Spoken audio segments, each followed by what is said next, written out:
폭설이 내렸다.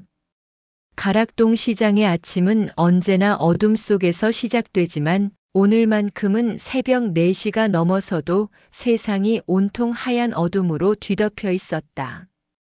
밤새 쌓인 눈이 무릎까지 차올랐고 시장 입구의 가로등 불빛마저 희뿌연 눈발에 가려 제 역할을 하지 못했다. 주영의 어머니는 손수레를 끌고 시장 안쪽으로 걸어 들어갔다. 아니, 걸어 들어가려 했다. 손수레 바퀴가 눈에 파묻혀 꿈쩍도 하지 않았다.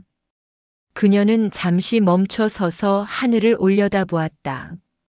여전히 눈발이 거세게 쏟아지고 있었다.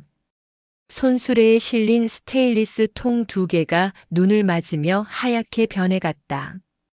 오늘은 밥 장사를 할 수 없겠구나. 25년 동안 가락동 시장에서 노점 밥 장사를 해온 그녀였지만 이런 폭설 앞에서는 속수무책이었다. 손수레를 끌고 평소 자리까지 가는 것조차 불가능했고 설령 도착한다 해도 이 눈바람 속에서 밥을 사 먹을 사람은 없을 터였다. 하지만 그녀는 손수레를 돌리지 않았다. 대신 손수레를 시장 입구의 처마 밑에 세워두고 홀로 시장 안쪽으로 걸어 들어가기 시작했다. 무릎까지 차오른 눈을 헤치며 한 걸음 한 걸음 내디딜 때마다 그녀의 숨소리는 거칠어졌다. 예순을 바라보는 나이에 이런 눈길을 걷는 것은 결코 쉬운 일이 아니었다. 그럼에도 그녀는 멈추지 않았다. 가락동 시장의 새벽은 그녀에게 단순한 생계의 터전이 아니었다. 이곳은 25년 전 5살 아들을 잃어버린 곳이었다. 그날도 이렇게 바쁜 아침이었다. 남편이 야채상을 하던 시절 그녀는 늦둥이 주영이를 업고 시장을 오가곤 했다. 그런데 그날따라 배추 물량이 많이 들어와 남편이 바빴고 그녀는 잠시 주영이를 내려놓고 배추를 옮기는 것을 도왔다. 불과 몇 분, 고작 몇 분 사이에 주영이는 사라졌다. 그날 이후 25년. 그녀는 단 하루도 이 시장을 떠나지 않았다. 주영이가 어디선가 이곳으로 돌아올지 모른다는 희망, 아니 집착에 가까운 믿음으로 이 자리를 지켰다. 밥장사로 근근히 생계를 이어가면서도 그녀가 진짜 하는 일은 따로 있었다. 귓불의 점을 찾는 것. 주영이의 오른쪽 귓불에는 검은 점이 있었다. 작지만 또렷한 마치 누군가 검은 펜으로 찍어놓은 듯한 점. 그녀는 시장을 오가는 젊은이들의 얼굴을 그리고 귀를 관찰했다. 특히 20대 후반에서 30대 초반으로 보이는 남자들을 유심히 살폈다. 가끔 용기를 내어 다가가 전단지를 건네기도 했다. 색바랜 전단지에는 5살 주영이의 사진이 인쇄되어 있었다. 이제는 거의 희미해져서 얼굴이 제대로 보이지 않을 정도였지만 그녀는 여전히 그 전단지를 가방에 넣고 다녔다. 폭설 속을 걷는 그녀의 발걸음은 느렸지만 방향은 분명했다. 시장 중앙의 대형 경매장을 지나 채소 도매상들이 모여있는 구역으로 향했다. 평소 같으면 이 시간에 트럭들이 줄지어 서 있고 상인들의 호객 소리와 지게차 소리로 시끄러웠을 터였다. 하지만 오늘은 달랐다. 폭설 때문에 물량이 제대로 들어오지 못했다. 몇몇 트럭이 보였지만 평소의 절반도 안 되는 숫자였다. 그나마 도착한 트럭들도 눈에 파묻혀 하역 작업을 시작하지 못하고 있었다. 그녀는 익숙한 발걸음으로 시장 안쪽을 배회했다. 25년 동안 매일같이 이곳을 걸어 다녔기에 눈을 감고도 어디에 무엇이 있는지 알 수 있었다. 배추를 주로 취급하는 상인들이 어느 구역에 있는지, 물을 파는 이들은 어디 모여 있는지, 심지어 각 상인들의 성격과 장사 방식까지 모두 파악하고 있었다. 이 시장에서 그녀만큼 오래 그리고 깊게 이곳을 아는 사람은 드물었다. 남편이 살아있을 때 배운 것들도 많았다. 남편은 야채상을 20년 넘게 하면서 배추와 무에 관해서는 거의 전문가 수준이었다. 그는 배추의 겉잎만 보고도 속이 꽉 찼는지 알 수 있었고, 무의 표면을 손으로 쓸어보는 것만으로 속이 싱싱한지 물러졌는지 판단할 수 있었다. 그녀는 남편이 세상을 떠나기 전 술에 취한 채로도 그 비법들을 알려주던 모습을 기억했다. 남편은 주영이를 잃고 난 뒤 20년 동안 술로 하루하루를 보냈다. 야채상은 제대로 돌보지 않았고 결국 가게를 접어야 했다. 그럼에도 그는 가끔씩 취한 채로 시장에 나와 배추와 무를 만지작거렸다. 남편이 간암으로 죽기 직전 병원 침대에 누워서도 그는 배추 이야기를 했다. 올해는 배추가 비쌀 거라고, 여름 장마가 길었으니 가을 작황이 안 좋을 거라고 중얼거리듯 말했다. 그리고 그녀의 손을 잡고는 배추의 결을 보는 법, 무의 색깔로 당도를 짐작하는 법을 가르쳐 주었다. 남편의 예측은 맞아떨어졌다. 그해 가을 배추값이 폭등했다. 그 이후로 그녀는 남편이 가르쳐준 것들을 자기 나름대로 익히고 발전시켜왔다. 단순히 밥 장사를 하며 시장을 배회하는 것이 아니라 매일 채소들을 관찰하고 상인들의 대화를 듣고 기후와 작황에 대한 정보를 모았다. 25년이라는 시간이 그녀를 이 시장에 살아있는 역사로 만들어 주었다. 폭설이 쏟아지는 가운데 그녀는 한 트럭 앞에 멈춰 섰다. 대관령에서 온 배추 트럭이었다. 눈 때문에 예정보다 몇 시간 늦게 도착한 듯 했고 운전사는 트럭 안에서 잠들어 있었다. 그녀는 트럭 짐칸을 향해 몇 걸음 다가갔다. 눈에 덮인 배추들이 보였다. 그녀는 장갑을 낀 손으로 눈을 털어내고 맨 위에 있는 배추 하나를 들어 올렸다. 묵직했다. 겉잎의 색깔을 살폈다. 진한 녹색이었지만 어딘가 생기가 부족해 보였다. 그녀는 배추를 다시 내려놓고 옆에 것을 집어들었다. 이번에는 겉잎에 미세한 갈변이 보였다. 속이 좋지 않구나. 그녀는 확신했다. 이 트럭의 배추들은 겉은 멀쩡해 보여도 속은 별로일 게 분명했다. 아마도 수확 시기를 놓쳤거나 보관 상태가 좋지 않았을 것이다. 평소 같으면 이런 정보를 혼자만 알고 넘어갔을 것이다. 하지만 최근 들어 그녀는 이런 관찰이 단순한 습관이 아니라 어쩌면 돈이 될 수도 있겠다는 생각을 하기 시작했다. 문제는 돈이 없다는 것이었다. 손수레로 밥 장사를 해서 번 돈으로는 하루하루 생활하기도 빠듯했다. 배추 한 트럭을 통째로 살 여유 따위는 없었다. 그저 관찰하고 기억하고 때로는 이 정보를 아는 상인에게 넌지시 귀띔해주는 것이 전부였다. 그녀는 트럭에서 물러나 다시 걷기 시작했다. 눈은 여전히 내리고 있었다. 시장에 몇몇 상인들이 출근하기 시작했다. 폭설에도 불구하고 일은 해야 했으니까. 그들은 눈을 치우고 트럭을 정리하고 물량을 확인했다. 그녀는 그들 사이를 조용히 지나다녔다. 가끔 아는 상인이 인사를 건넸지만 그녀는 고개만 끄덕일 뿐 말을 아꼈다.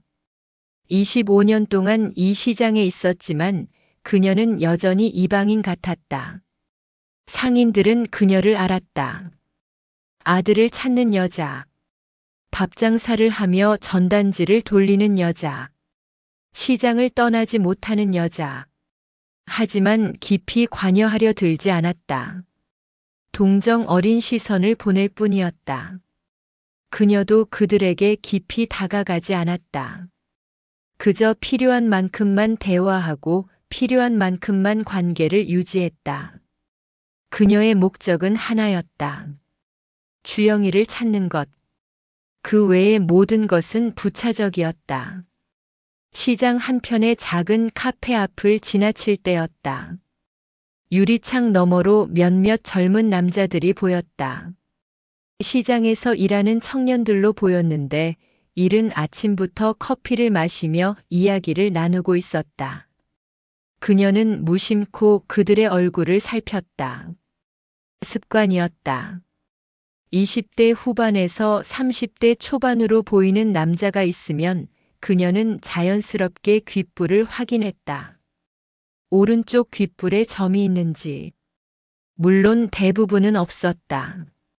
설령점이 있다 해도 주영이의 점과는 위치나 크기가 달랐다. 그럼에도 그녀는 멈추지 않았다. 25해라는 시간이 지났어도 그녀의 머릿속에는 5살 주영이의 모습이 또렷했다. 통통한 볼, 까만 눈동자 그리고 오른쪽 귓불의 점. 그 점은 마치 그녀를 위해 하늘이 새겨준 표식 같았다. 언젠가는 그 점을 다시 보게 될 거라고 그녀는 믿었다. 카페 안의 청년들 중 아무도 그런 점을 가진 이는 없었다. 그녀는 다시 걸었다. 폭설은 점점 더 거세졌다. 하늘이 무너지는 것처럼 눈발이 쏟아졌고 시야는 점점 더 좁아졌다. 그녀의 코트는 이미 눈으로 뒤덮여 무거워졌고 머리에 쓴 수건도 축축하게 젖어 있었다. 숨을 쉴 때마다 하얀 입김이 피어올랐고 손끝은 시려왔다. 하지만 그녀는 걸음을 멈추지 않았다. 시장의 끝자락까지 걸어갔다가 다시 중앙으로 돌아왔다. 평소에 손수레를 세워두던 자리를 지나쳤고 채소 경매장 앞을 서성였다. 아무것도 하지 않는 것처럼 보였지만 그녀의 눈은 끊임없이 무언가를 찾고 있었다. 젊은 남자들의 귓불을, 그리고 배추와 무의 상태를. 이 두 가지가 그녀의 25년을 지탱해온 축이었다.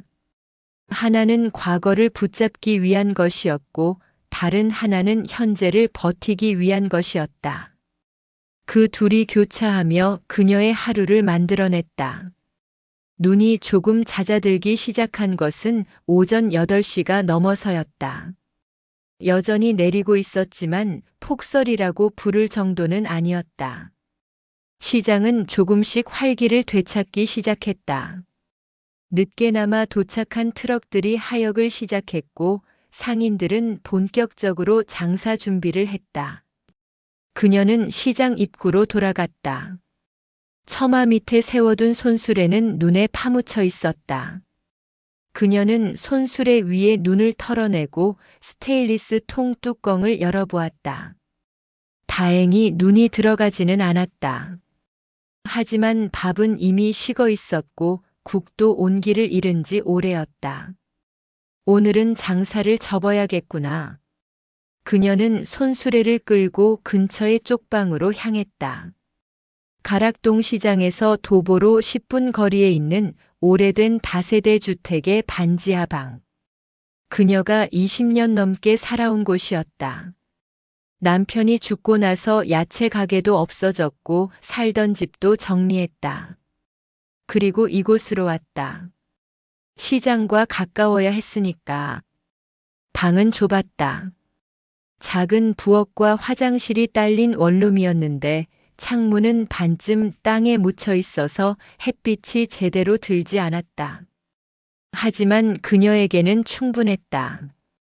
잠을 자고 밥을 짓고 다음 날을 준비하는 것. 그 이상의 기능은 필요하지 않았다. 손수레를 방 앞에 세워두고 그녀는 문을 열고 들어갔다. 냉기가 확 밀려왔다. 난방을 아껴 쓰다 보니 방 안도 밖과 크게 다르지 않게 추웠다. 그녀는 코트를 벗지도 않은 채 전기장판을 켰다. 그리고 작은 식탁 위에 놓인 낡은 가방을 집어들었다. 가방 안에는 전단지 몇 장이 들어 있었다. 색바랜 종이에 인쇄된 5살 주영이의 얼굴. 25년 전의 사진이라 화질도 좋지 않았고 반복된 복사로 점점 더 흐릿해졌다. 하지만 그녀에게는 이 세상 어떤 사진보다 선명했다. 주영이의 눈, 코, 입 그리고 귓불의 점까지 모두 기억하고 있었다. 그녀는 전단지를 한 장 꺼내 들고 오래 바라보았다. 주영아. 소리내어 부르지는 않았지만 마음속으로 수천 번 불렀던 이름이었다.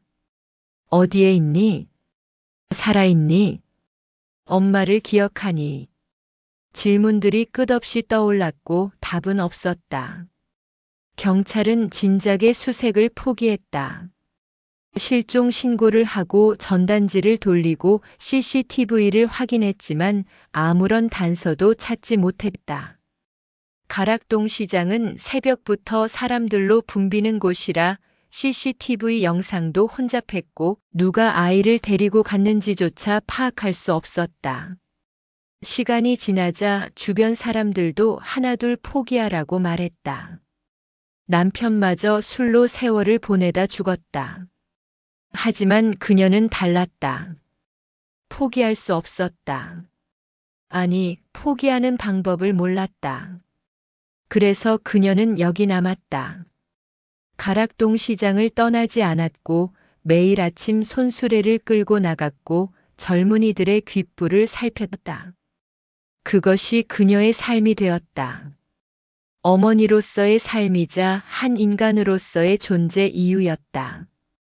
전단지를 가방에 다시 넣고 그녀는 전기장판 위에 누웠다. 온몸이 차가웠고 피곤했다.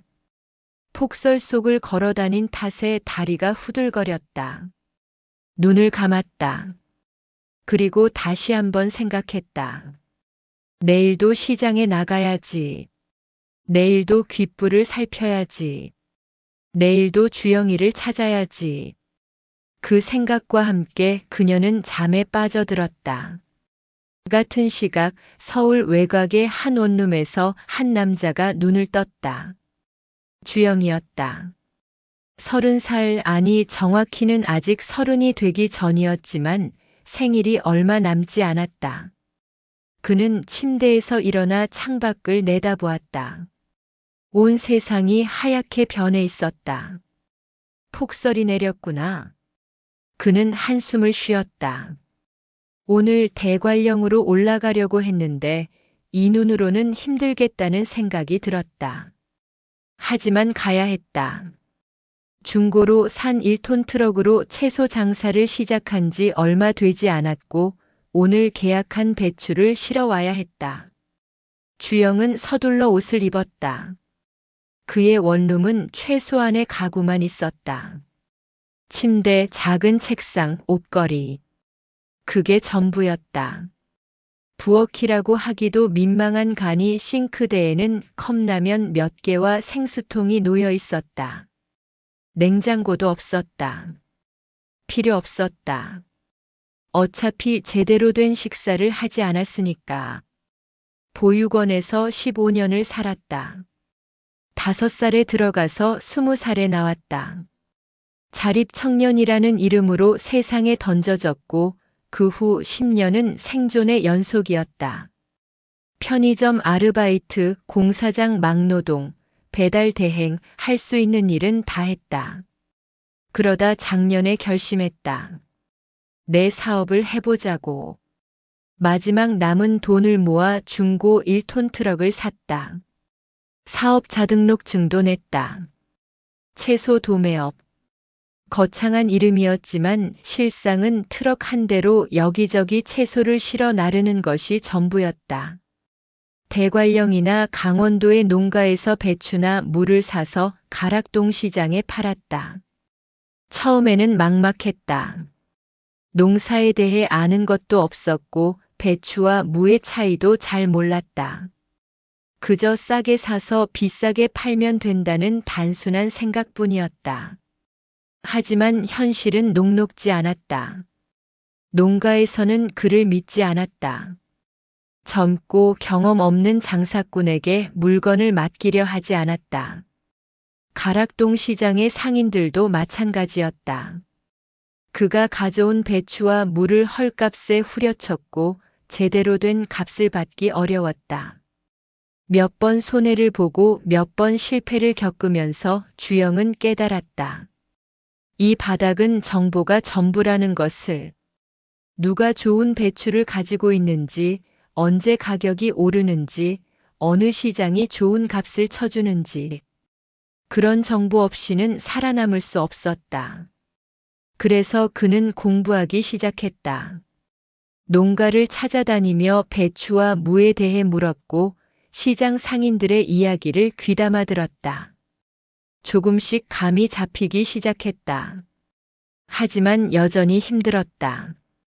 돈은 늘 부족했고 트럭 기름값조차 빠듯했다.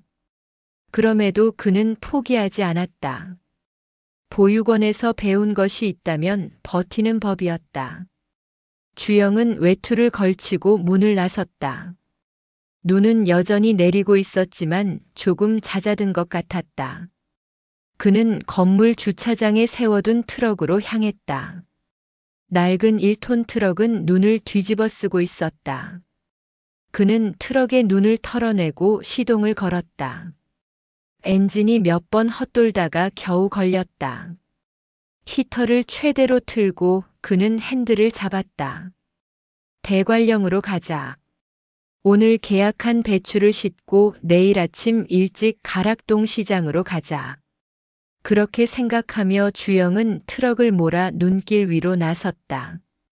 그는 몰랐다.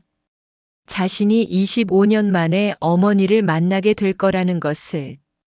그 만남이 자신의 인생을 완전히 바꿔놓을 거라는 것을. 가락동 시장이 단순히 장사터가 아니라 자신의 운명이 시작된 곳이라는 것을. 그 모든 것을 주영은 알지 못한 채 하얀 눈길을 달렸다. 대관령으로 가는 길은 험했다. 제설 작업이 되지 않은 구간이 많았고 트럭은 미끄러지기 일쑤였다. 주영은 핸들을 꽉 쥐고 천천히 운전했다. 고속도로는 일부 구간이 통제되어 있어서 국도로 돌아가야 했고 그만큼 시간이 더 걸렸다. 오후 2시가 넘어서야 겨우 목적지에 도착했다. 대관령의 한 배추밭. 계약한 농부는 60대 중반으로 보이는 남자였다. 그는 주영을 보자마자 인상을 찌푸렸다. 이 날씨에 올 줄은 몰랐다는 표정이었다. 아니, 어쩌면 오지 않기를 바랐을지도 모른다. 배추밭은 눈에 덮여 있었고 수확하기에 최악의 조건이었다. 주영은 트럭에서 내려 농부에게 다가갔다. 농부는 짧게 고개를 끄덕이며 밭을 가리켰다. 약속대로 하자는 의미였다. 주영은 밭으로 걸어 들어갔다. 눈을 헤치고 배추를 확인했다. 겉으로 보기에는 괜찮아 보였다. 크기도 적당했고 색깔도 나쁘지 않았다. 하지만 주영은 불안했다. 경험이 부족한 그로서는 배추의 속까지는 알 수 없었다. 농부가 몇 포기를 뽑아 칼로 잘라 보여주었다. 속은 노랗고 단단해 보였다. 주영은 고개를 끄덕였다. 계약한 가격대로 하기로 했다. 밭대기로 사는 것이었다. 밭 전체의 배추를 한꺼번에 사는 방식이었는데 이렇게 하면 개별로 사는 것보다 훨씬 싸게 살 수 있었다. 대신 위험도 있었다. 밭 전체의 품질을 보장할 수 없었기 때문이다. 하지만 주영에게는 선택지가 많지 않았다. 적은 돈으로 최대한 많은 물량을 확보해야 했고 밭대기가 유일한 방법이었다. 농부와 함께 배추를 수확하기 시작했다. 눈 속에서 배추를 뽑고 겉잎을 정리하고 트럭에 싣는 작업은 고된 노동이었다. 주영의 손은 곧 시려왔고 등은 빠개지는 것 같았다. 해질 무렵이 되어서야 트럭이 가득 찼다. 농부에게 돈을 지불하고 주영은 다시 운전석에 올랐다. 온몸이 땀과 눈으로 젖어 있었고 추위가 뼛속까지 파고들었다. 하지만 쉴 수 없었다. 내일 새벽 가락동 시장에 가려면 오늘 밤 안에 서울로 돌아가야 했다. 트럭을 몰아 산길을 내려오는데 문득 이상한 생각이 들었다. 이 배추들이 정말 다 괜찮을까? 농부가 보여준 몇 포기는 좋았지만 나머지는 어떨까? 혹시 속이 안 좋은 것들도 섞여 있는 건 아닐까? 그런 불안감이 스멀스멀 올라왔다. 하지만 이미 돈을 지불했다. 되돌릴 수 없었다. 주영은 불안을 떨쳐내려 애썼다. 괜찮을 거야. 농부도 장사를 오래 한 사람인데 나쁜 물건을 팔 리 없어. 스스로를 다독이며 눈길을 달렸다. 밤 10시가 넘어 서울에 도착했다. 트럭을 원룸 주차장에 세우고 주영은 방으로 돌아갔다. 샤워도 하지 않은 채 침대에 쓰러졌다. 온몸이 욱신거렸고 눈꺼풀이 무거웠다. 내일 새벽 4시에 일어나야 한다. 가락동 시장은 새벽에 열린다. 그 시간에 맞춰 가야 좋은 자리를 잡을 수 있고 상인들도 물건을 살 준비가 되어 있다. 주영은 알람을 맞추고 눈을 감았다. 그리고 잠에 빠져들었다. 새벽 4시 알람이 울렸다. 주영은 거의 본능적으로 일어났다. 보육원 시절 몸에 밴 습관이었다. 아침 점호 시간을 놓치면 벌을 받았고 그래서 알람 소리에 즉각 반응하는 버릇이 생겼다. 세수를 대충 하고 어제 입었던 옷을 다시 입었다.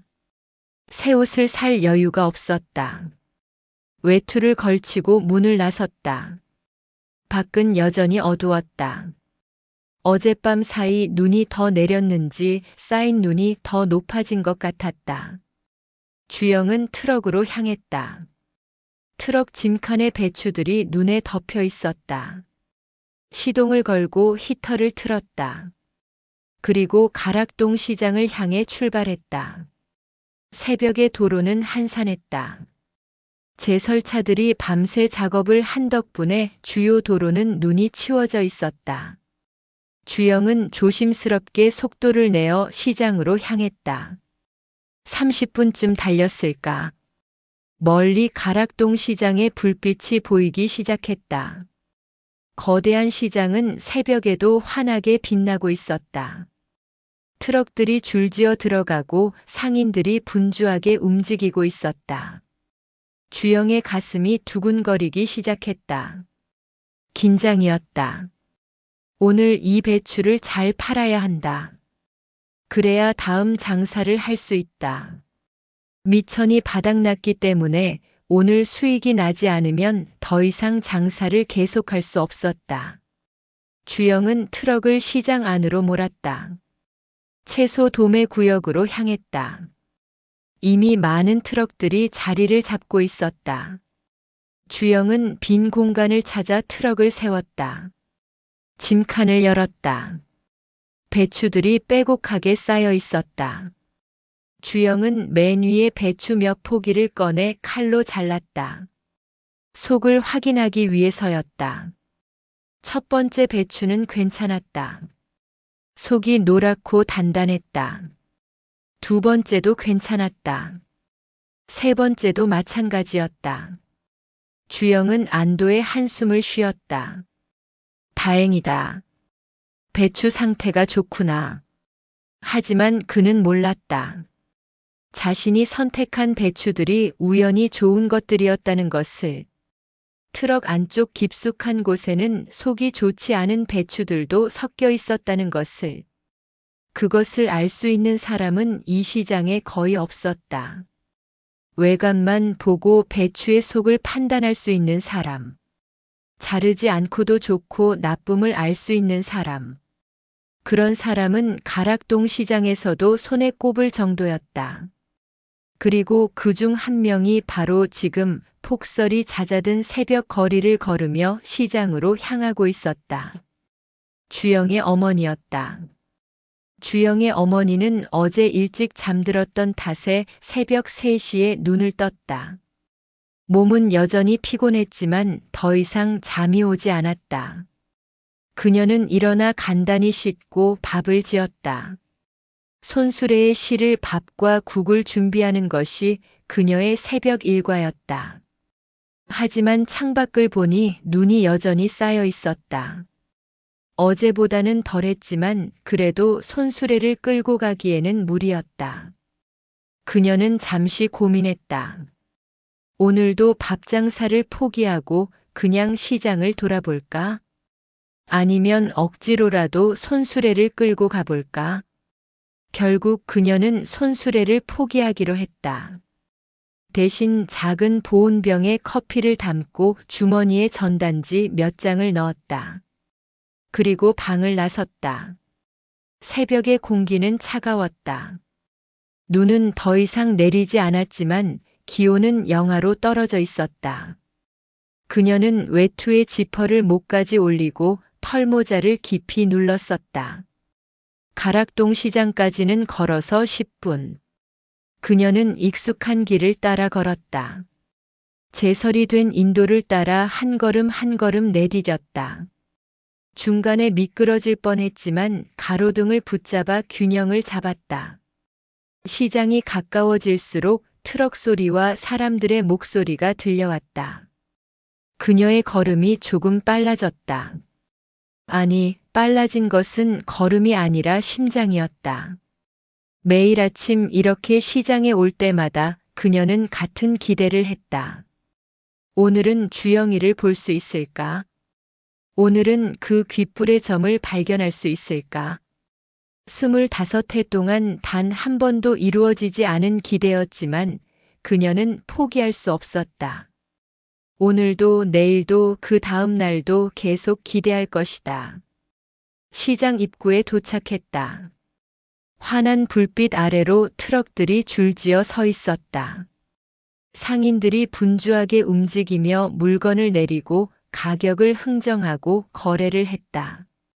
그녀는 익숙한 풍경을 바라보며 천천히 시장 안으로 걸어 들어갔다. 먼저 채소 도매 구역으로 향했다. 어제 폭설 때문에 들어오지 못했던 물량들이 오늘 아침에 몰려 들어왔을 것이다. 그만큼 트럭도 많고 사람도 많을 터였다. 그녀는 그 속을 거닐며 배추와 물을 살폈다. 습관적으로 손을 뻗어 배추를 만져보았다. 어느 트럭의 배추는 겉잎이 싱싱했지만 무게감이 부족했다. 속이 덜 찼을 것이다. 다른 트럭의 무는 표면이 매끄러웠지만 색이 탁했다. 당도가 낮을 가능성이 높았다. 그녀의 손끝에는 25년의 경험이 배어 있었다. 남편에게 배운 것들, 스스로 관찰하며 익힌 것들, 그 모든 것이 축적되어 이제는 거의 본능에 가까워졌다. 그렇게 몇 대의 트럭을 지나치다가 그녀는 한 트럭 앞에서 멈췄다. 새로 온 트럭인 것 같았다. 젊은 남자가 혼자서 배추를 정리하고 있었다. 그녀는 무심히 그 남자를 바라보았다. 20대 후반에서 30대 초반으로 보였다. 그녀의 시선이 자연스럽게 그 남자의 귀로 향했다. 그리고 그 순간 그녀의 심장이 멈추는 것 같았다. 오른쪽 귓불. 거기에 점이 있었다. 검은 점. 또렷한 점. 주영의 어머니는 그 자리에 얼어붙었다. 숨을 쉬는 것조차 잊은 것 같았다. 눈만 크게 뜨고 저 멀리 트럭 옆에 젊은 남자를 바라보았다. 남자는 배추를 정리하느라 고개를 숙이고 있었고, 그래서 귀가 잘 보이지 않았다. 그녀는 한 걸음 다가갔다. 심장이 미친 듯이 뛰었다. 귀에서 윙윙거리는 소리가 들렸다. 손이 떨렸다. 아니야, 착각일 거야. 25해 동안 수없이 겪었던 일이었다.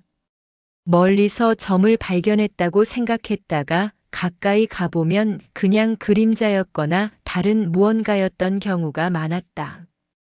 혹은 점이 맞더라도 위치나 크기가 달랐다. 하지만 이번에는 달랐다. 직감이 그녀에게 속삭였다. 그녀는 또 한 걸음 다가갔다. 남자는 여전히 배추를 정리하고 있었다. 그녀는 멈춰 서서 남자의 옆모습을 조심스럽게 관찰했다. 키는 중간 정도. 체격은 마른 편. 머리는 짧게 자른 스타일. 그리고 오른쪽 귓불의 점. 그녀의 눈에는 그 점만 보였다. 세상의 모든 것이 사라지고 오직 그 작은 검은 점만이 존재하는 것 같았다. 남자가 고개를 들었다. 그리고 그녀와 눈이 마주쳤다. 주영이었다. 물론 주영은 그녀를 알아보지 못했다. 5살에 헤어진 어머니를 기억할 리 없었다. 보육원에서 자란 그에게 부모의 얼굴은 희미한 잔상일 뿐이었다. 하지만 그녀는 알았다. 저 눈동자, 저 코, 저 인매, 모든 것이 주영이었다. 아니, 주영이가 아니라 주영이의 아버지를 닮았다. 남편의 젊은 시절 모습을 그녀는 기억하고 있었다. 그리고 눈앞에 이 남자는 꼭 그때의 남편 같았다. 그녀의 입술이 떨렸다. 주영아. 소리가 나오지 않았다. 목이 메었다. 눈에서 뜨거운 것이 흘러내렸다. 주영은 당황스러운 표정으로 그녀를 바라보았다. 갑자기 나타나서 눈물을 흘리는 낯선 여자. 무슨 일인지 알 수 없었다. 그녀는 떨리는 손을 뻗었다. 주영의 팔에 손을 얹으려 했다. 하지만 주영이 본능적으로 한 걸음 물러섰다. 보육원에서 자란 아이들의 특징 중 하나는 낯선 사람의 접촉을 경계한다는 것이었다. 주영도 마찬가지였다. 갑자기 다가와 자신을 만지려는 사람에게서 자연스럽게 거리를 두었다. 그녀는 그 모습을 보고 더욱 확신했다. 주영이다. 내 아들이다. 그녀는 입을 열었다. 떨리는 목소리로 간신히 한마디를 꺼냈다. 하지만 그 순간 다른 상인 하나가 다가왔다. 주영의 배추를 보러 온 것이었다. 상인은 그녀를 밀치다시피 하며 트럭으로 다가가 주영에게 가격을 물었다. 주영은 잠시 그녀를 돌아보았지만 곧 상인에게 시선을 돌렸다. 장사가 우선이었다. 이상한 여자가 왜 자기를 보며 우는지는 나중에 생각할 일이었다. 그녀는 그 자리에 서서 주영을 바라보았다. 주영은 상인과 이야기를 나누고 있었다. 배추를 잘라 보여주고 가격을 흥정하고 거래를 하고 있었다. 그녀는 주영의 모든 동작을 놓치지 않고 지켜보았다.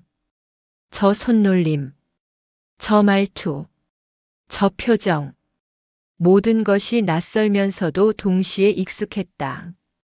5살의 주영이는 사라지고 30살의 주영이가 그 자리에 있었다. 그 사이에 25년은 그녀가 모르는 시간이었다. 주영이 어떻게 자랐는지, 어디서 무엇을 했는지, 얼마나 힘들었는지, 그 모든 것을 그녀는 알지 못했다. 그것이 그녀의 가슴을 찢었다. 상인과의 거래가 끝났다. 주영은 배추 몇 포기를 상인의 차에 실어주었다. 그리고 다시 트럭으로 돌아와 다음 손님을 기다렸다. 그녀는 여전히 그 자리에 서 있었다. 주영이 그녀를 다시 보았다. 아직도 서 있는 것에 약간 당황한 표정이었다. 그는 조심스럽게 물었다. 저한테 무슨 일이세요? 그녀는 대답할 수 없었다. 어디서부터 말해야 할까? 내가 내 아들이라고 말해야 할까? 25해 동안 찾아 헤맸다고 말해야 할까? 하지만 그런 말을 듣고 주영이 믿어줄까? 아니, 믿어준다 해도 받아들일까? 그녀는 혼란스러웠다. 25해 동안 이 순간을 꿈꿔왔지만 정작 그 순간이 오자 어떻게 해야 할지 몰랐다. 주영은 여전히 그녀를 바라보고 있었다. 기다리는 눈빛이었다. 대답을 원하는 눈빛이었다. 그녀는 천천히 입을 열었다. 당신, 이름이 뭐예요? 주영은 잠시 머뭇거리다가 대답했다. 주영이요. 그 이름을 듣는 순간 그녀의 다리가 풀렸다. 주영. 25년 동안 수만 번 불러온 이름. 꿈속에서도 깨어있을 때도 매 순간 되뇌었던 이름. 그 이름이 지금 눈앞의 청년의 입에서 나왔다. 그녀는 비틀거렸다. 주영이 황급히 달려와 그녀를 붙잡았다. 낯선 여자지만 쓰러질 것 같았기 때문이다. 주영은 그녀를 트럭 뒤편으로 데려가 앉혔다. 거기에는 접이식 의자가 하나 놓여 있었다. 괜찮으세요? 주영의 목소리에는 걱정이 묻어났다. 그녀는 천천히 고개를 끄덕였다. 입술을 깨물며 눈물을 참았다. 하지만 눈물은 계속 흘러내렸다. 주영은 당황했다. 자신의 이름을 듣고 이렇게까지 우는 사람을 본 적이 없었다. 혹시 자기를 아는 사람일까? 하지만 기억나지 않았다. 보육원 시절에도 자립 이후에도 이런 여자를 만난 적이 없었다. 그녀는 조금 진정한 뒤 가방에서 낡은 전단지를 꺼냈다. 손이 떨려서 제대로 펴지지 않았다. 주영이 조심스럽게 전단지를 받아들었다. 전단지에는 5살 아이의 사진이 있었다. 흐릿한 사진이었지만 주영은 그 얼굴을 알아볼 수 있었다. 보육원에 있을 때 원장 선생님이 보여줬던 사진과 똑같았다. 자신의 어린 시절 사진이었다. 주영의 손도 떨리기 시작했다. 전단지 아래쪽에는 글씨가 적혀 있었다. 25년 전 가락동 시장에서 실종되었다는 내용, 오른쪽 귓불에 점이 있다는 특징, 그리고 간절한 메시지. 주영은 천천히 고개를 들어 그녀를 바라보았다. 그녀도 주영을 바라보고 있었다. 눈물 범벅이 된 얼굴로 그러나 눈빛만은 또렷하게 주영을 응시하고 있었다. 주영의 입술이 떨렸다. 어머니? 그 한마디가 그녀의 남은 이성을 무너뜨렸다. 그녀는 주영을 끌어안았다. 25년 만의 포옹이었다. 주영은 처음에는 몸을 굳혔지만 곧 그녀의 품에 힘없이 안겼다. 두 사람은 그렇게 한참을 서 있었다. 주변의 소음도 오가는 사람들도 모든 것이 사라진 것 같았다. 오직 두 사람만이 존재하는 세계였다. 한참 뒤 그들은 천천히 몸을 떼었다.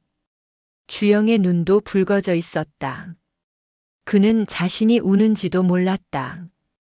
보육원에서 자란 아이들은 울음을 참는 법을 일찍 배운다. 하지만 지금은 참을 수 없었다. 그녀는 떨리는 손으로 주영의 얼굴을 쓰다듬었다. 코를, 눈을, 이마를 천천히 만졌다.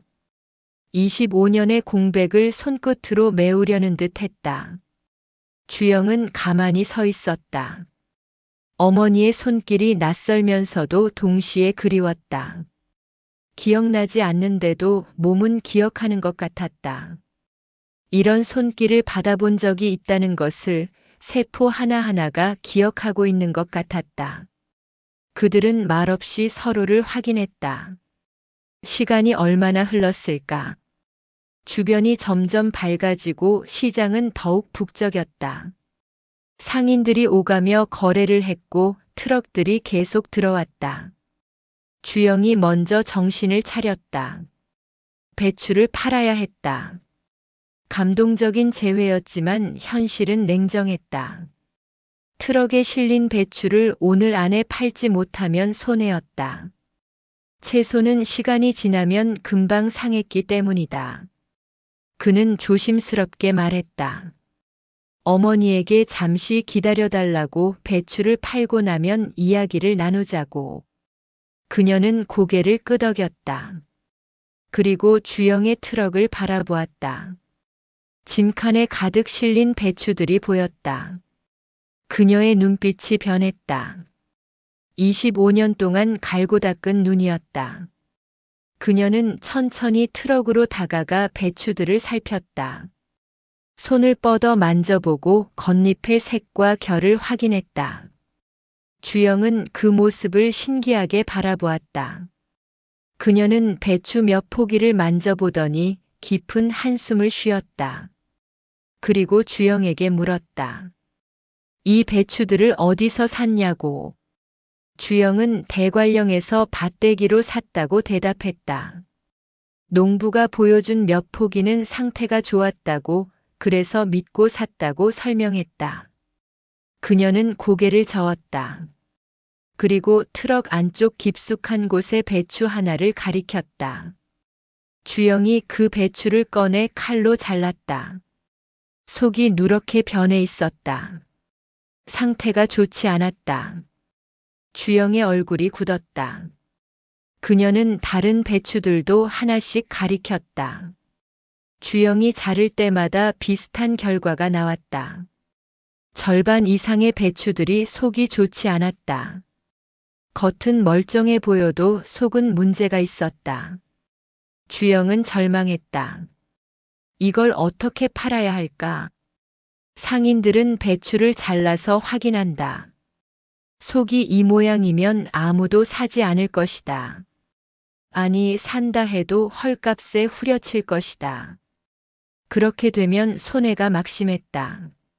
하지만 그녀는 침착했다. 그녀는 주영에게 잠깐 기다리라고 했다. 그리고 트럭의 배추들을 다시 한번 꼼꼼히 살폈다.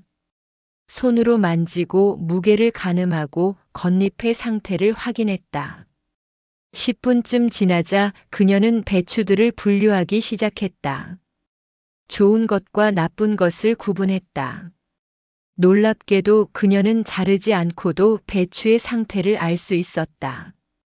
주영은 그 모습을 넋놓고 바라보았다. 분류가 끝나자 좋은 배추는 트럭 전체의 3분의 1 정도였다.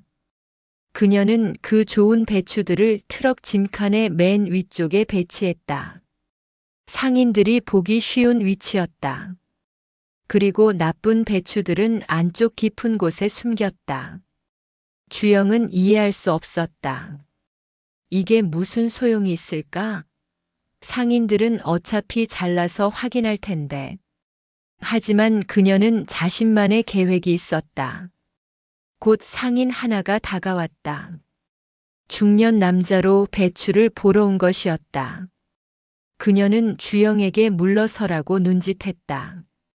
그리고 자신이 상인을 상대했다. 상인은 처음에는 의아해했다.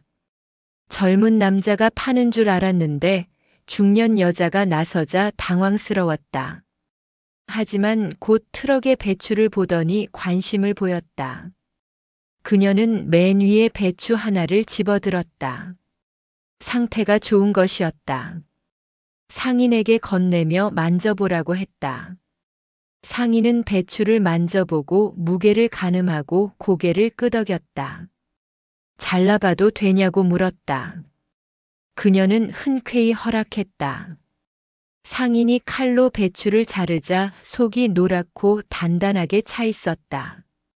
상인의 눈빛이 달라졌다. 다른 것도 보여달라고 했다. 그녀는 또 다른 배추를 꺼냈다. 역시 좋은 것이었다. 상인이 잘라보니 이번에도 상태가 훌륭했다. 상인은 트럭 전체를 찻대기로 사겠다고 했다. 그녀는 고개를 저었다. 찻대기는 안 된다고 개별로만 판다고 말했다. 상인은 당황했다. 보통 이런 경우 찻대기로 파는 것이 관례인데 거절하는 것이 이상했다. 하지만 그녀는 단호했다. 상인은 조금 생각하더니 좋은 배추들만 골라서 사겠다고 했다. 그녀는 허락했다. 상인은 트럭 위쪽의 배추들을 하나씩 확인하며 골라냈다. 그녀가 미리 배치해둔 좋은 배추들이었다. 결국 상인은 3분의 1 정도의 배추를 샀다. 가격은 제법 괜찮았다. 주영이 대관령에서 밭대기로 산 가격보다 훨씬 높았다. 상인이 떠난 뒤 주영은 어머니에게 물었다. 나머지 배추는 어떻게 할 거냐고. 그녀는 미소 지었다. 그리고 천천히 나쁜 배추들을 다시 위쪽으로 올렸다. 주영은 이해할 수 없다는 표정이었다. 나쁜 배추를 위에 올리면 더 안 팔릴 텐데. 하지만 그녀는 다른 계획이 있었다. 조금 뒤 또 다른 상인이 왔다. 이번에는 젊은 남자였다. 그는 배추를 보더니 하나를 집어들었다. 그녀가 위에 올려둔 나쁜 배추였다. 상인이 잘라보자 속이 누렇게 변해 있었다. 상인은 인상을 찌푸렸다. 다른 것도 자르게 해달라고 했다. 그녀는 허락했다. 상인은 몇 개를 더 잘라봤다. 모두 상태가 좋지 않았다. 당연했다. 그녀가 일부러 나쁜 것들을 위에 올려놨으니까. 상인은 고개를 저으며 돌아섰다. 이런 식으로 몇 명의 상인이 더 왔다가 갔다. 그들은 배추를 잘라보고는 실망하며 떠났다. 주영은 점점 더 불안해졌다. 하지만 그녀는 여전히 침착했다. 오전 10시쯤 되자 한 상인이 다가왔다. 나이 지긋한 남자로 얼굴에 피곤함이 가득했다. 그는 트럭의 배추를 대충 훑어보더니 한숨을 쉬었다. 오늘 물량이 부족해서 급하다고 했다. 폭설 때문에 예정했던 배추가 들어오지 않았고 거래처에 납품할 배추가 모자란다고 했다. 그녀는 그 말을 듣고 속으로 미소 지었다. 상인은 배추를 몇 개 잘라보고는 한숨을 또 쉬었다. 상태가 별로라는 것을 알았다. 하지만 급했다. 다른 선택지가 없었다. 얼마냐고 물었다. 그녀는 가격을 불렀다. 상당히 낮은 가격이었다. 상인은 잠시 망설이다가 고개를 끄덕였다. 찻대기로 사겠다고 했다. 그녀는 흔쾌히 허락했다. 상인은 트럭 전체의 배추를 샀다. 물론 이미 팔린 좋은 배추들을 제외한 나머지였다. 가격은 낮았지만 어쨌든 팔렸다. 상인이 배추를 싣고 떠난 뒤 주영은 계산을 해봤다. 좋은 배추들은 비싼 값에 팔렸고 나쁜 배추들은 싼 값에 팔렸다. 하지만 전체적으로 합산하면 대관령에서 밭대기로 산 가격보다 훨씬 높았다. 적지 않은 이익이 남았다. 주영은 놀랐다. 어머니가 없었다면 이 배추들은 헐값에 팔리거나 아예 팔리지 않았을 것이다.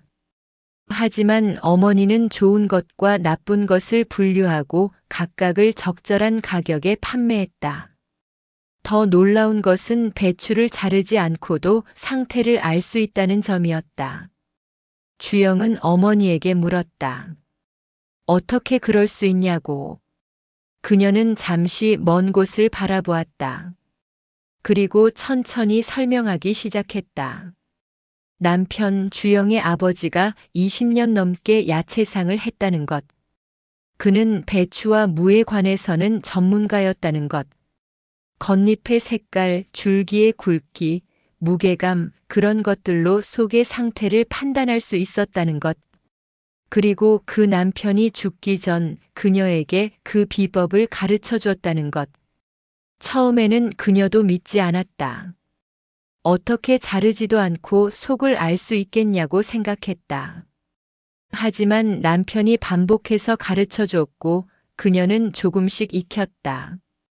남편이 죽고 난 뒤 그녀는 20년 넘게 가락동 시장에서 살았다. 매일 채소들을 보고 만지고 관찰했다. 그러면서 남편의 비법을 완전히 자기 것으로 만들었다. 이제는 배추의 겉잎만 봐도 속이 찼는지 알 수 있었다. 무의 표면을 쓸어보는 것만으로 당도를 짐작할 수 있었다. 주영은 그 이야기를 들으며 전율했다. 아버지가 있었다는 것, 그 아버지가 이런 기술을 가지고 있었다는 것, 그리고 어머니가 그것을 물려받았다는 것. 자신에게는 대기업 회장인 할아버지도 없고 신데렐라도 백마탄 왕자도 없었다. 하지만 25년 동안 채소 시장에서 살아온 어머니가 있었다. 그것이 어쩌면 더 큰 재산일지도 모른다는 생각이 들었다. 배추를 다 팔고 나자 두 사람은 시장 근처의 작은 식당으로 갔다. 아침도 제대로 먹지 않았기에 배가 고팠다. 그들은 국밥을 주문하고 마주 앉았다. 처음에는 어색했다. 25년의 공백이 있었기 때문이다. 무슨 말을 어디서부터 해야 할지 몰랐다. 하지만 국밥이 나오고 숟가락을 들자 조금씩 대화가 시작되었다. 주영은 자신의 이야기를 했다. 보육원에서 자란 것, 20살에 자립한 것, 10년 동안 여러 일을 전전한 것, 그리고 최근에 채소 장사를 시작한 것. 그녀는 눈물을 흘리며 들었다.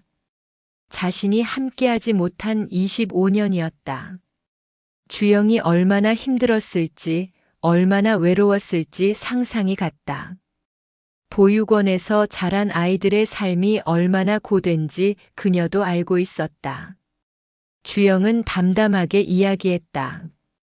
원망하는 투가 아니었다. 그저 사실을 나열하듯 말했다. 보육원 생활이 좋지만은 않았지만 견딜만 했다고, 자립 이후가 더 힘들었다고, 하지만 이제는 조금씩 자리를 잡아가는 중이라고. 그녀는 주영의 손을 잡았다. 그리고 자신의 이야기도 했다. 25년 동안 가락동 시장을 떠나지 않은 것, 매일 손수레를 끌고 밥 장사를 한 것, 젊은이들의 귓불을 살핀 것. 주영은 그 이야기를 들으며 가슴이 먹먹해졌다. 어머니도 힘들었구나. 자신만 힘든 줄 알았는데 어머니는 25년 내내 자신을 찾으며 살았구나. 두 사람은 울었다. 식당 안에 다른 손님들이 힐끔힐끔 쳐다봤지만 그들은 신경 쓰지 않았다. 25년 만에 만난 모자였다. 울 권리가 있었다. 한참을 그렇게 앉아 있다가 그들은 조금씩 진정했다. 그리고 현실적인 이야기를 시작했다. 주영은 원룸에 혼자 살고 있었다. 그녀는 쪽방에 혼자 살고 있었다. 당장 같이 살기는 어려웠다. 각자의 생활이 있었고 준비가 필요했다. 하지만 함께 일할 수는 있었다. 그녀는 제안했다. 자신의 기술을 주영에게 가르쳐 주겠다고. 배추와 물을 외관만 보고도 판단하는 법을. 그리고 함께 장사를 하자고. 주영은 망설였다. 어머니에게 신세를 지는 것 같아서 부담스러웠다. 하지만 동시에 간절했다. 오늘 아침에 직접 목격했지 않았나. 어머니의 기술이 얼마나 대단한지. 그는 고개를 끄덕였다. 그렇게 그들의 동업이 시작되었다. 다음 날부터 주영은 어머니와 함께 움직였다. 새벽에 만나서 가락동 시장을 돌아다녔다. 어머니는 주영에게 배추와 물을 보는 법을 가르쳤다. 겉잎의 색깔을 보는 법, 줄기의 굵기로 속을 짐작하는 법, 무게감으로 수분 함량을 파악하는 법. 주영은 열심히 배웠다. 처음에는 어려웠다. 겉으로 보기에는 다 비슷해 보였다. 하지만 어머니는 미세한 차이를 짚어줬다. 이 배추의 겉잎은 약간 탁하다. 저 무의 표면은 거칠다. 그런 세세한 부분들을. 며칠이 지나자 주영도 조금씩 감이 잡히기 시작했다. 완벽하지는 않았지만 대충의 판단은 할 수 있게 되었다. 이 배추는 괜찮을 것 같다. 저 무는 별로일 것 같다. 그 정도의 직감이 생겼다. 어머니는 기뻐했다. 주영이 빨리 배우는 것이 신기했고 자랑스러웠다. 아버지의 피가 흐르고 있구나. 그런 생각이 들었다. 그들은 대관령으로 다시 갔다. 이번에는 어머니와 함께였다. 그녀는 배추밭을 둘러보며 하나하나 배추를 살폈다. 그리고 주영에게 알려줬다. 이건 좋다, 이건 나쁘다, 자르지 않고도 판단했다. 농부는 신기해했다. 배추를 자르지도 않고 어떻게 아느냐고 물었다. 그녀는 웃으며 대답했다. 오래 해서 안다고, 경험이라고. 그들은 농부와 협상을 시작했다. 밭대기로 사는 것이 아니라 좋은 배추만 골라서 사겠다고 했다. 농부는 처음에는 거절했다. 밭대기가 아니면 팔지 않겠다고 했다. 하지만 그녀는 설득했다. 밭 전체를 사는 것보다 좋은 것만 골라가는 게 농부에게도 이익이라고 말했다. 나쁜 배추들은 농부가 다른 곳에 싸게 팔 수 있으니까.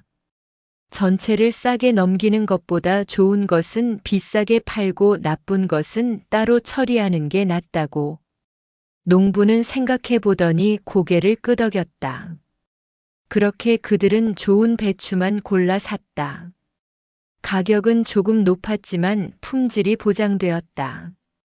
트럭에 배추를 가득 싣고 서울로 돌아왔다.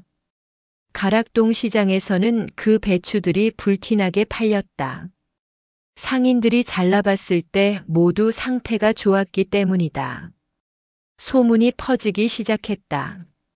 저 모자가 가져오는 배추는 믿을만하다고, 꼭 좋은 것만 가져온다고. 주영은 놀라웠다. 어머니와 함께하기 전에는 배추 팔기가 이렇게 힘들었는데 지금은 오히려 상인들이 먼저 찾아왔다. 이익도 쏠쏠했다. 좋은 배추만 골라서 비싸게 팔았기 때문이다. 밭대기로 사서 좋고 나쁜 것을 섞어 팔 때보다 훨씬 수익이 높았다. 주영은 처음으로 장사가 재미있다고 느꼈다. 그리고 어머니와 함께 일하는 것이 행복했다. 25년의 공백은 여전히 컸지만 조금씩 메워지고 있었다. 함께 트럭을 몰고 함께 배추를 고르고 함께 밥을 먹고 함께 이야기를 나누면서 모자는 점점 가까워졌다. 그렇게 2달이 흘렀다. 주영과 어머니의 장사는 점점 더 잘 되었다. 가락동 시장에서 그들의 배추와 무는 이제 브랜드처럼 인식되었다. 주영 모자가 가져온 물건이라면 믿고 살 수 있다는 평판이 생겼다.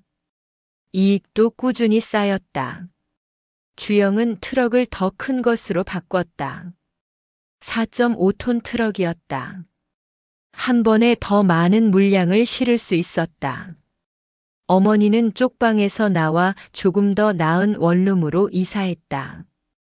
여전히 가락동 시장 근처였지만 이전보다는 훨씬 쾌적했다. 주영도 더 넓은 원룸으로 옮겼다. 2 사람은 주말이면 함께 시간을 보냈다. 어머니는 주영에게 요리를 해줬다. 25년 동안 못해준 것을 만회하려는 듯 주영이 좋아할 만한 음식들을 연구했다. 주영은 처음에는 어색해했다. 보육원에서 자란 탓에 가정적인 분위기가 낯설었다. 누군가 자신을 위해 밥을 차려주고 걱정해주고 돌봐주는 경험이 거의 없었다. 하지만 점점 익숙해졌다. 아니, 익숙해진다기보다는 그리워하게 되었다.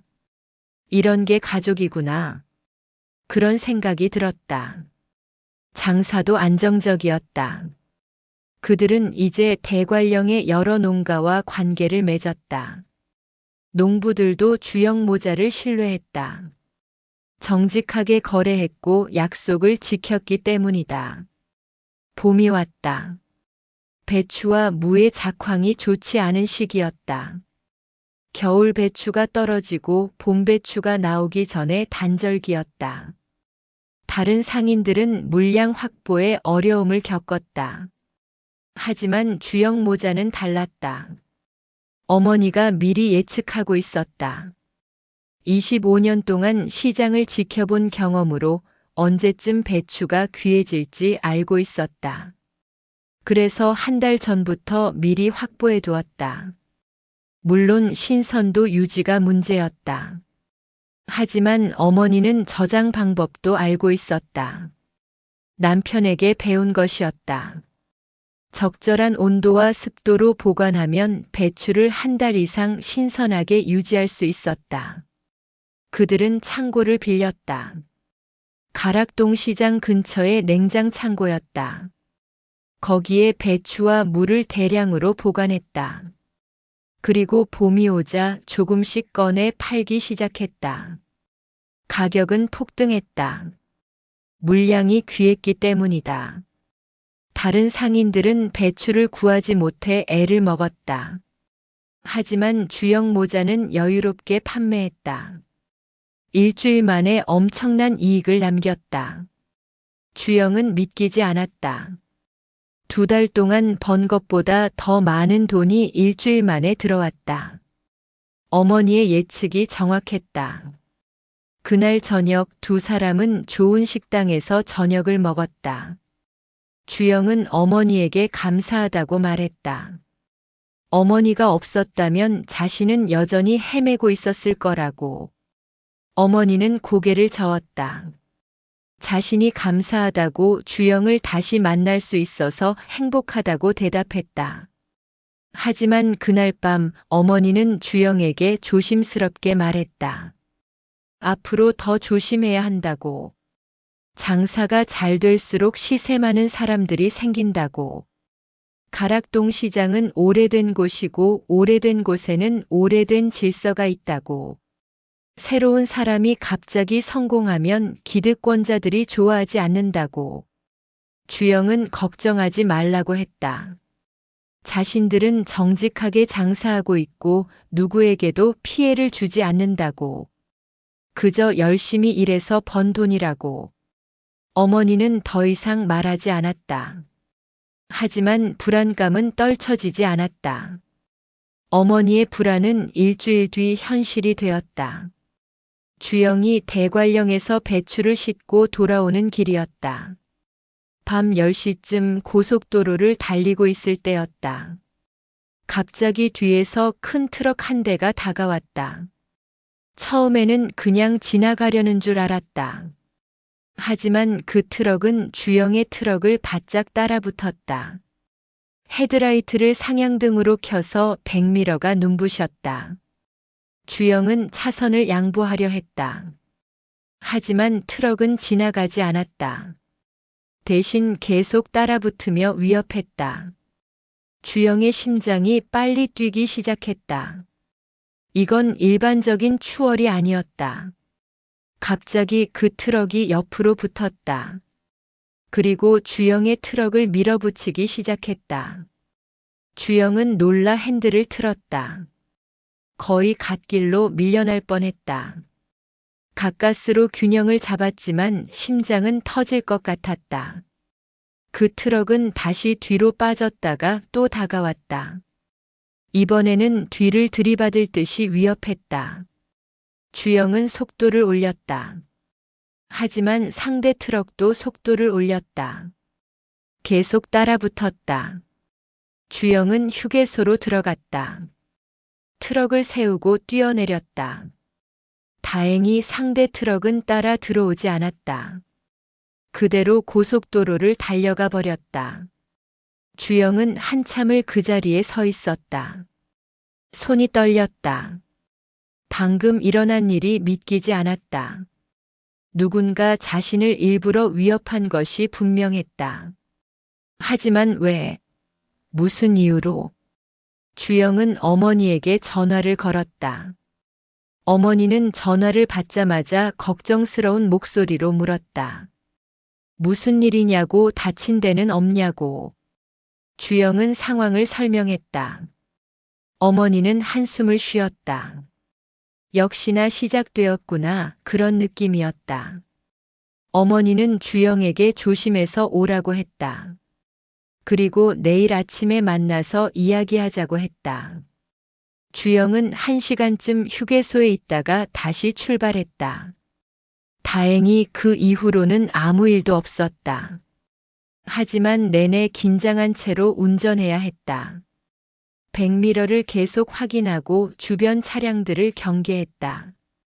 새벽 2시쯤 서울에 도착했다. 트럭을 주차장에 세우고 주영은 원룸으로 돌아갔다. 샤워를 하고 침대에 누웠지만 잠이 오지 않았다. 방금 일어난 일이 계속 머릿속에 맴돌았다. 누가 자신을 위협한 걸까? 왜 그런 짓을 한 걸까?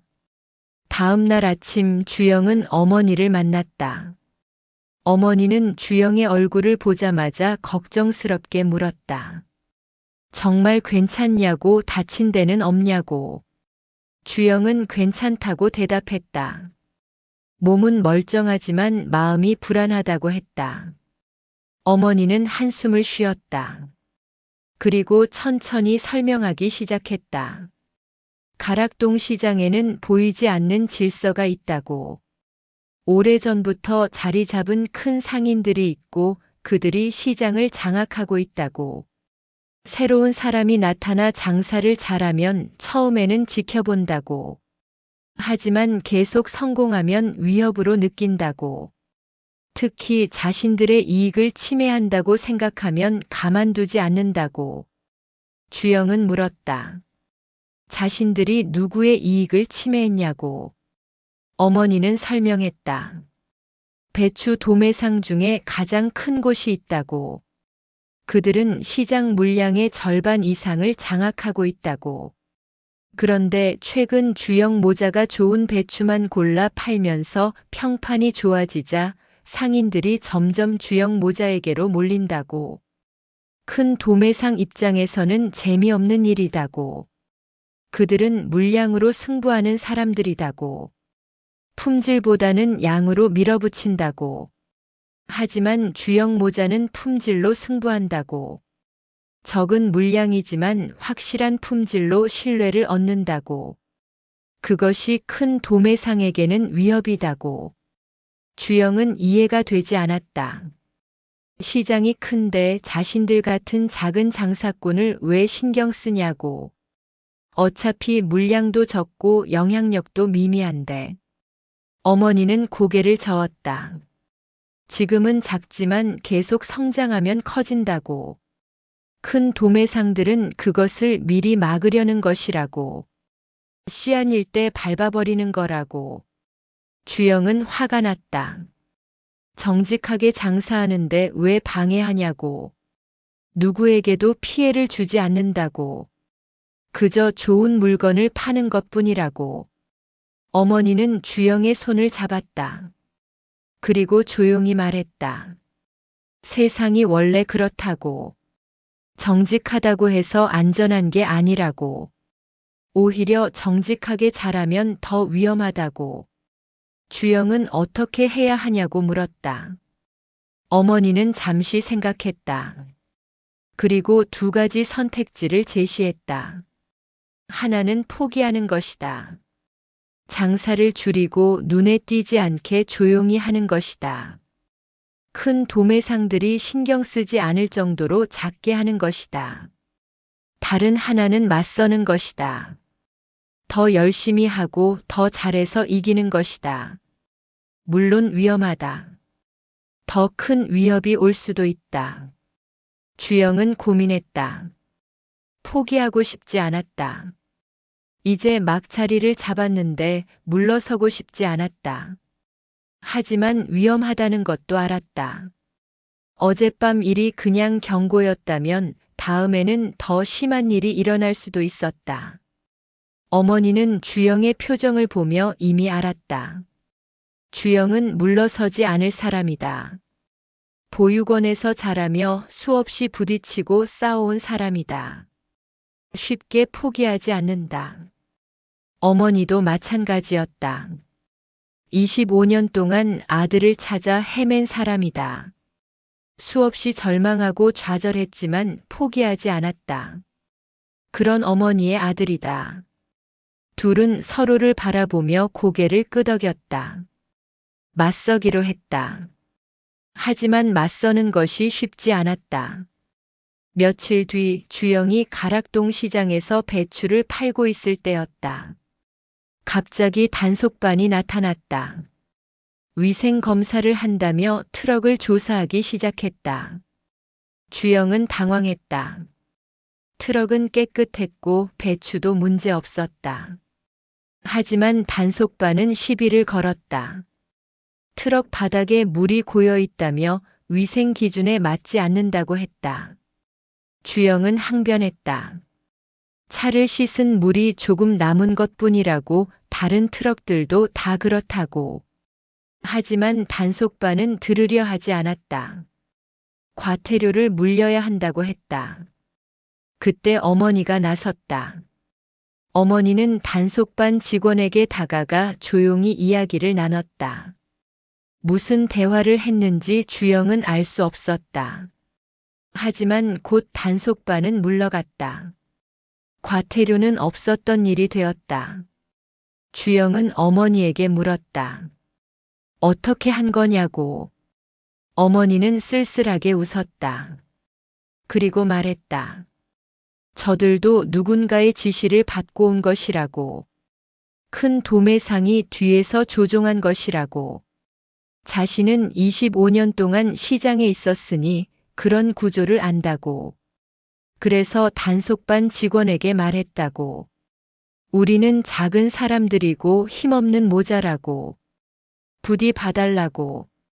큰 도매상에게도 우리가 위협이 되지 않는다고 전해달라고. 주영은 마음이 아팠다. 어머니가 고개를 숙이는 모습을 보는 것이 괴로웠다. 자신 때문에 어머니가 굽신거려야 한다는 것이 분했다. 하지만 어머니는 괜찮다고 했다. 이것도 살아가는 방법이라고. 때로는 머리를 숙여야 살아남을 수 있다고. 자존심도 중요하지만 살아남는 것이 더 중요하다고.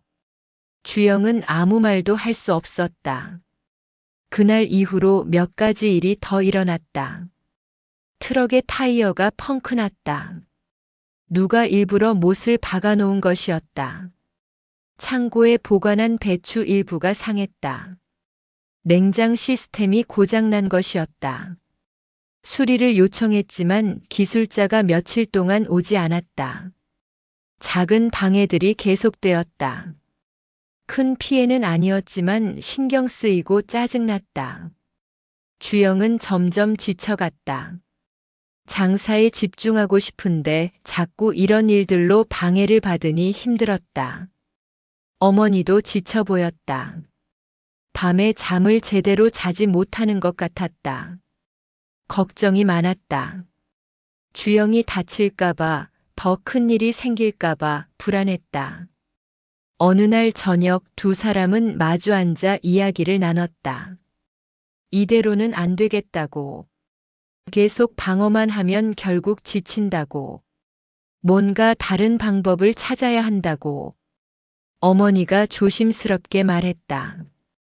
큰 도매상과 정면으로 경쟁하는 것은 무리라고. 그들은 자본도 크고 인맥도 많고 조직도 있다고. 우리 같은 작은 사람들이 이길 수 없다고. 그렇다면 다른 길을 가야 한다고. 그들이 하지 않는 것을 해야 한다고. 그들이 갈 수 없는 곳으로 가야 한다고. 주영은 물었다. 그게 뭐냐고.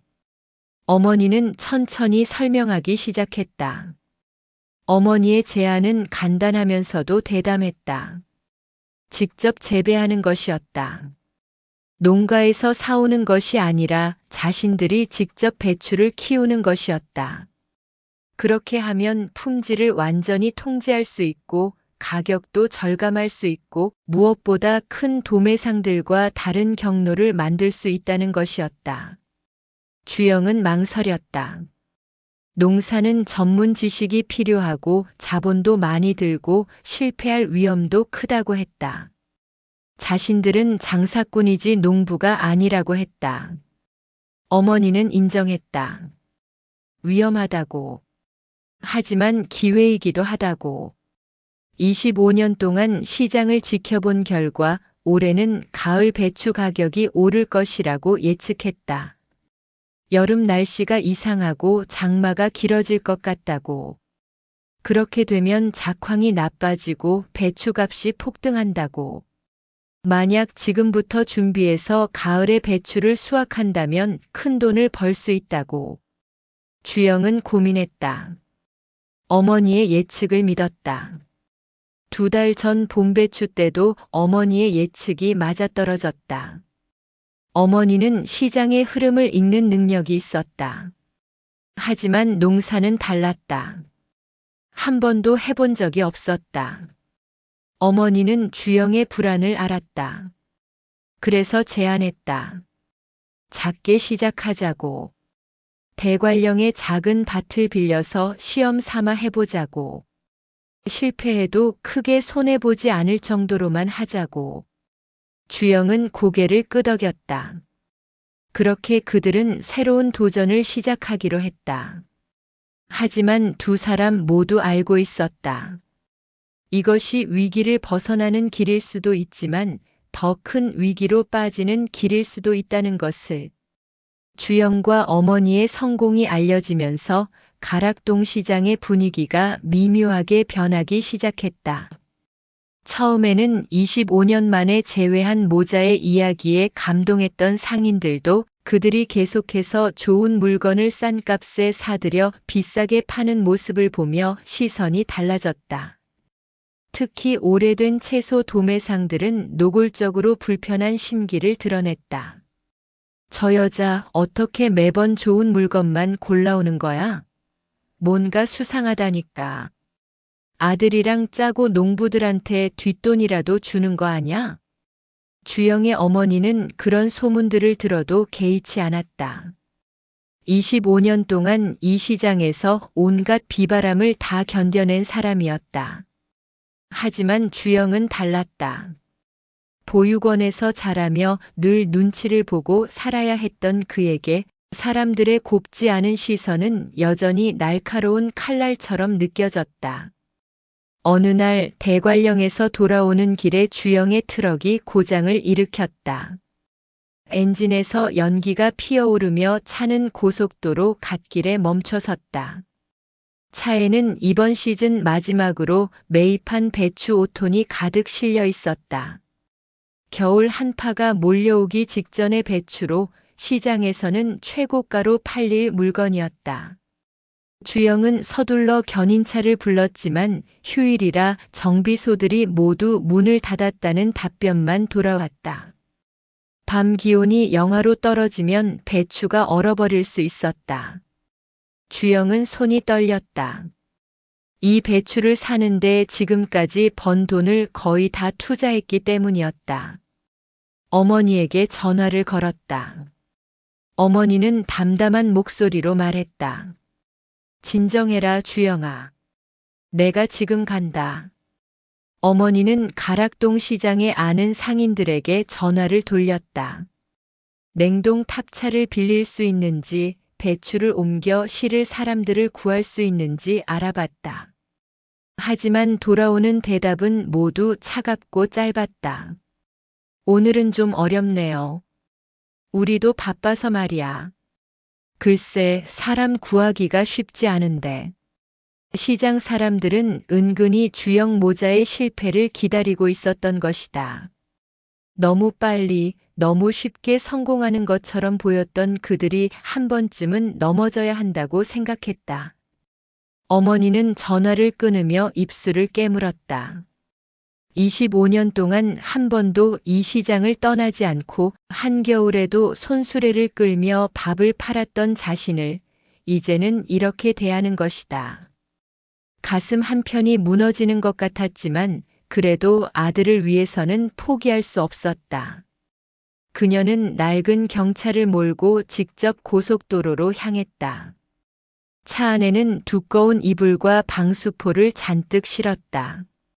아들과 함께 밤새 배추를 지키기로 마음먹었다. 영하의 날씨에 이불을 덮어주고 차가 고쳐질 때까지 버티는 수밖에 없었다. 고속도로 갓길에 도착했을 때 주영은 트럭 짐칸에 올라가 배추 위로 방수포를 덮고 있었다. 차가운 바람에 그의 손은 새빨갛게 얼어 있었다. 어머니는 급히 달려가 아들의 손을 잡았다. 손은 얼음처럼 차가웠지만 그 안에서 맥박이 뛰고 있었다. 살아 있었다. 25년 전 잃어버렸던 아들의 맥박을 지금 다시 느끼고 있었다. 엄마. 주영의 목소리가 떨렸다. 차가움 때문인지 불안 때문인지 알 수 없었다. 괜찮다.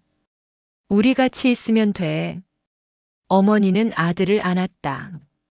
25년 만에 포옹은 고속도로 갓길, 차가운 바람이 부는 곳에서 이루어졌다. 두 사람은 트럭 운전석에 앉아 이불을 덮어쓰고 밤을 지새웠다.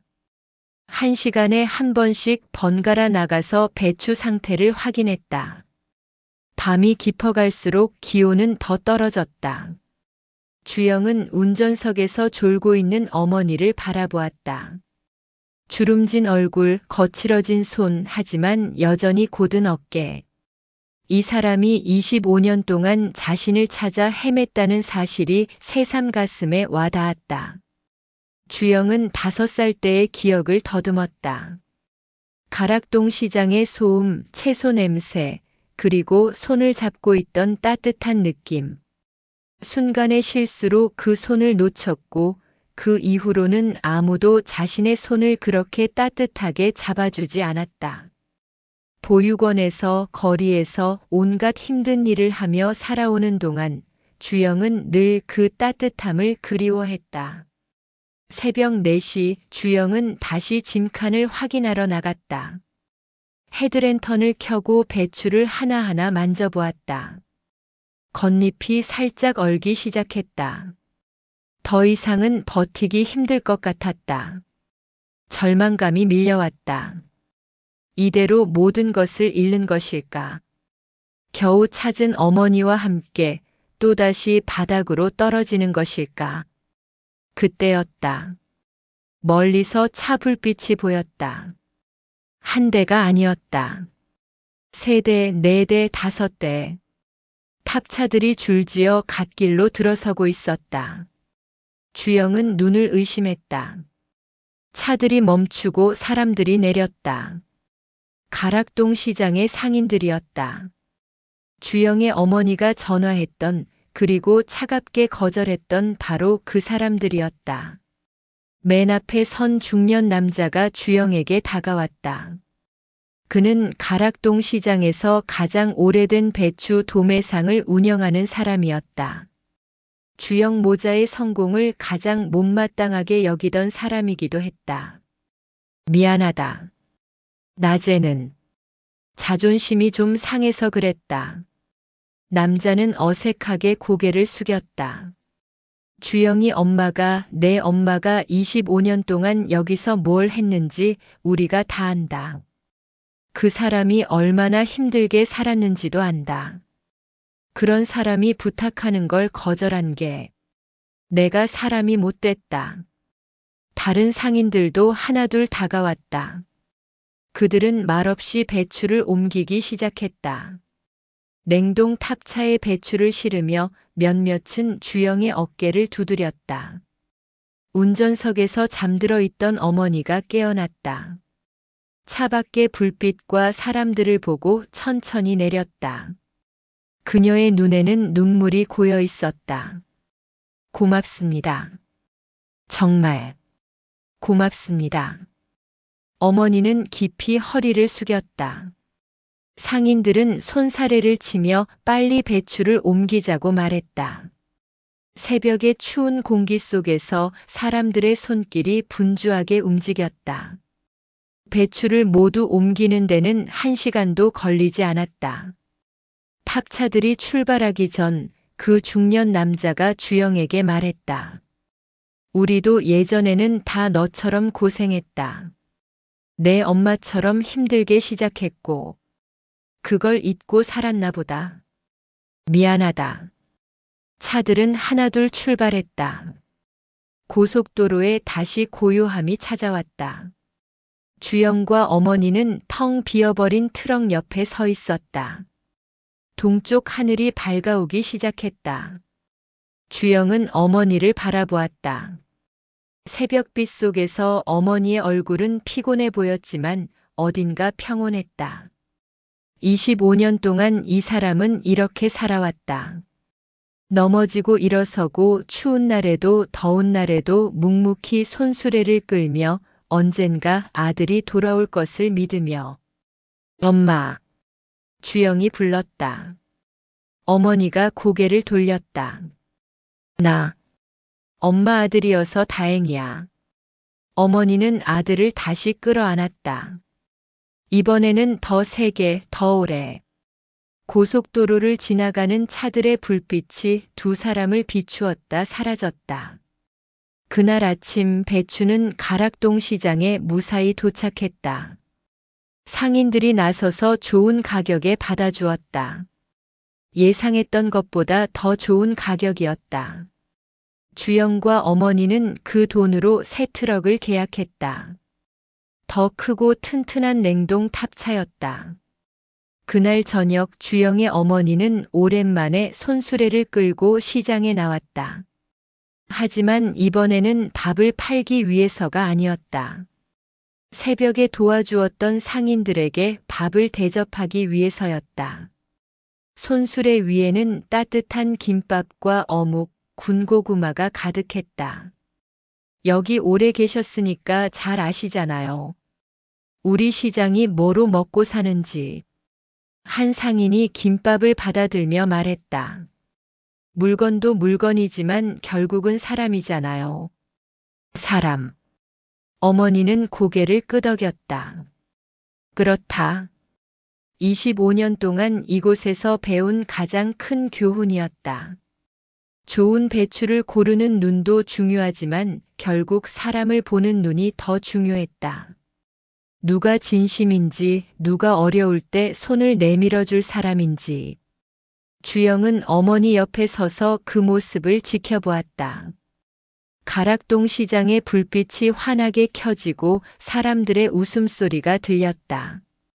이곳이 바로 자신이 25년 전에 잃어버렸던 곳이었다. 그리고 지금 다시 찾은 곳이었다. 주영의 오른쪽 귓불에 있는 검은 점이 불빛 아래에서 반짝였다.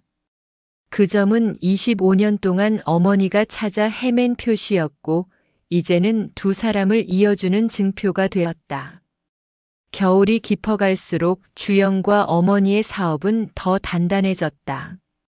시장 사람들의 신뢰를 얻으며 그들은 이제 진짜 가락동 시장의 일원이 되어가고 있었다. 배추와 물을 보는 어머니의 눈과 묵묵히 일하는 주영의 성실함이 만나 그들만의 길을 만들어가고 있었다. 그 겨울이 지나고 봄이 왔다. 주영과 어머니는 이제 가락동 시장에서 누구나 아는 모자가 되었다.